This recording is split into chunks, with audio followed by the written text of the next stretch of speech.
हम्पी या ठिकाणी ज्याप्रमाणे तबल्याचा आवाज सप्तसूर आपल्याला पाहायला मिळतात, त्याप्रमाणे अतिशय प्राचीन असे एक मंदिर, या मंदिराची स्थापना, त्याचसोबत गावाची स्थापना, या प्राचीन गडीची स्थापना, असा एक भव्य असा इतिहास आज आपल्या व्हिडिओच्या माध्यमातून पाहणार आहोत. तर मी कृष्ण सावंत एका नवीन व्हिडिओमध्ये स्वागत करतो. तर आता आपण जाणार आहोत एक ऐतिहासिक गावामध्ये, ज्या गावामध्ये साधारणपणे 1244 मध्ये निंबराज निंबाळकर म्हणजेच पवार असं पण देखील त्यांचं नाव सांगितलं जातं. तर एक ऐतिहासिक गाव आज आपण पाहायला जाणार आहोत. तर निंबळक या ठिकाणी म्हणजे फलटण तालुक्यातील व सातारा जिल्ह्यातील या ठिकाणी आज आपण जाणार आहोत. तर चला पाहूया, आणि पुढे गेल्यानंतर आपण गावामध्ये पोहोचल्यानंतर तेथील एक ऐतिहासिक वाडा पाहणार आहोत. तर चला तो वाडा देखील फलटणपासून अवघ्या 16 किलोमीटर अंतरावरती असणाऱ्या निंबळक या गावामध्ये एक ऐतिहासिक गडी, त्याचप्रमाणे 2 समाध्या अशा आहेत की त्या समाध्यांमधून तबल्यासारखा आवाज येतो. अशा 2 समाध्या आज आपण आणि भुईकोट किल्ला देखील पाहणार आहोत. तर या ठिकाणी येऊन पोचताच आपल्याला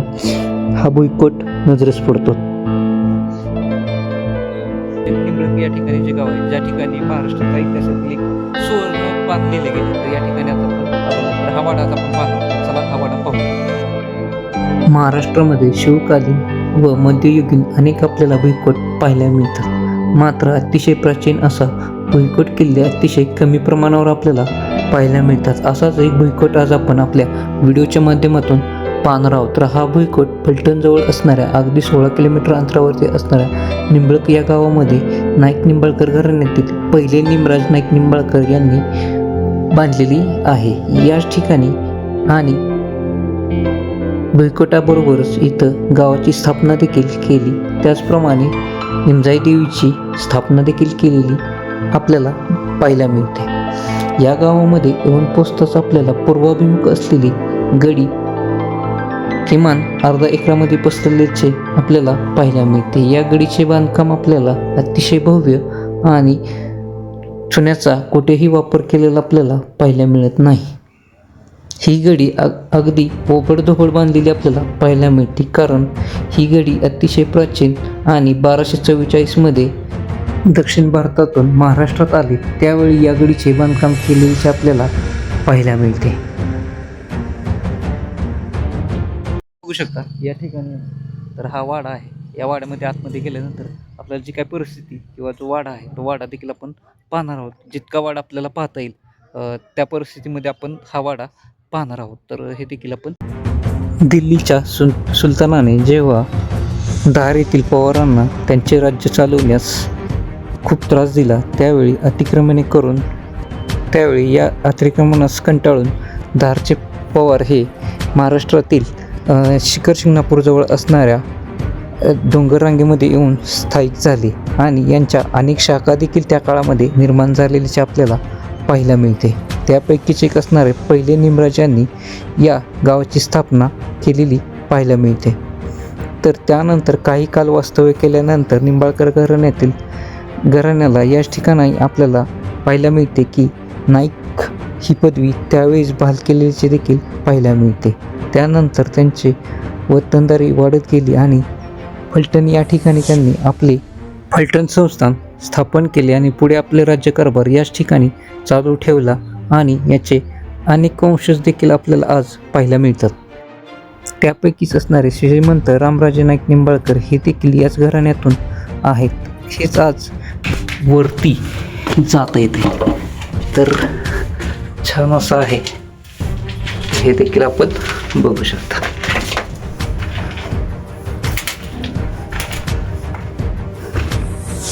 तर आपण आता तटबंदीच्या वरच्या भागामध्ये आहे.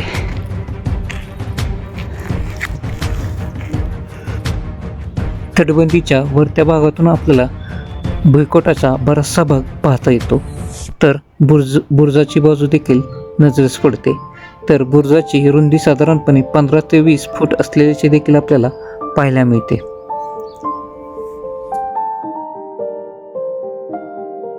या भुईकोटामध्ये पूर्वीचे अवशेष आपल्याला फार कमी प्रमाणात पाहायला मिळतात. मात्र काही काळानंतर बरचसं बांधकाम झालेल्याचे देखील आपल्याला जाणवते. त्याचप्रमाणे या ठिकाणी आपल्याला एक प्राथमिक शाळा भरलेल्याचे किंवा बांधलेल्याचे देखील पाहायला मिळते. आत्ता ती देखील पडलेल्या अवस्थेमध्ये आपल्याला पाहायला मिळते.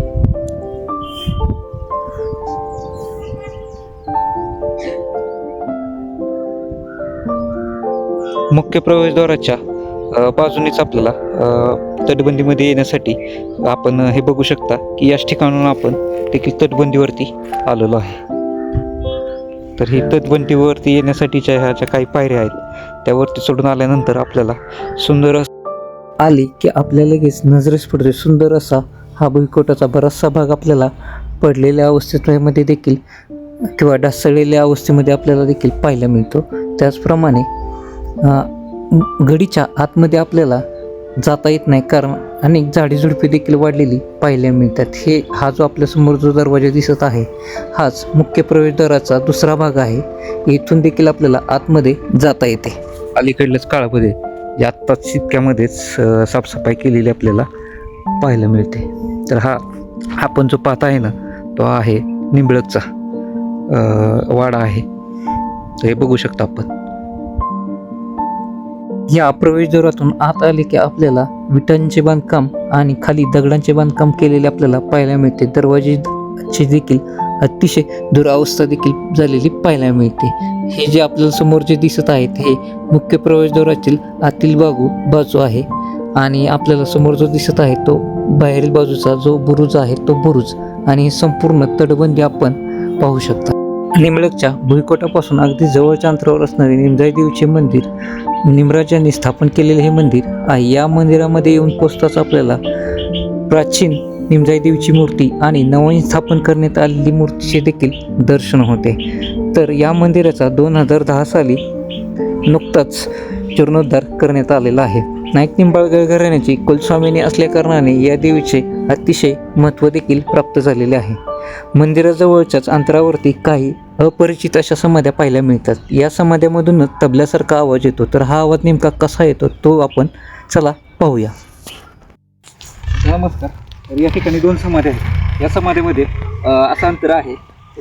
ही समाधी एखाद्या तबल्याप्रमाणे वाजते आणि ही जी समाधी आहे ती आपल्या नॉर्मल दगडाप्रमाणे. थोडंसं आपण हे बघू शकता की ह्याचा आवाज आपल्याला येईल. तर थोडासा दगड घेतला मी हातामध्ये तर आपल्याला मी दाखवतो की दोन्हीमध्ये काय फरक आहे. तर डाव्या आणि उजव्या दोन्ही बाजूला आपल्याला समाधी आहे. सुरुवातीला तुम्हाला मी साधा आवाज दाखवतो की ज्या ठिकाणी आपण थोडंसं जवळ घ्या. या जवळ या ठिकाणी हे बघू शकता की हा नॉर्मल दगडासारखा आवाज येतो. तर त्याच्या शेजारी असणारी समाधी आहे. त्याच्या शेजारी दुसरी समाधी आहे. या ठिकाणी आपण बघू शकता की अगदी समोरच्या बाजूस आपण बघू शकतो त्यात सुंदर असे आहे. तर हे कसं वाजतंय ज्याप्रमाणे हम्पीमध्ये सप्तसूर आपल्याला पाहायला मिळतात त्याप्रमाणे या ठिकाणी मात्र या ठिकाणी सप्तसूर नाही आहे. मात्र या ठिकाणी आपल्याला हे पाहायला मिळतं. तर हे असे वैशिष्ट्यपूर्ण ठिकाण अगदी फलटणच्या जवळ निंबळक या गावात आहे. तर हे ठिकाण देखील आपण कधी निंबळकला या ठिकाणी आला तर हे ठिकाण देखील आपण अवश्य जरूर बघा. अगदी गावाच्या जवळच आहे. गावाच्या मुख्य ठिकाणापासून अगदी जवळच आहे. तर हे बघू शकता.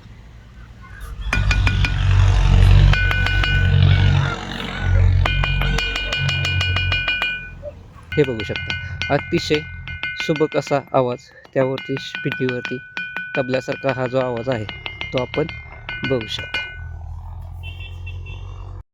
नाईक निंबाळकर घराण्याचा इतिहास अतिशय मोठा आहे. मात्र एका व्हिडिओमध्ये सांगणे शक्य देखील नाही. मात्र याच ठिकाणी शंभूराजांना देखील एक दिवस कैद केले होते त्याविषयी याच ठिकाणी ठेवलेल्याचे देखील सांगण्यात येते. तर व्हिडिओ कसा वाटला नक्की सांगा.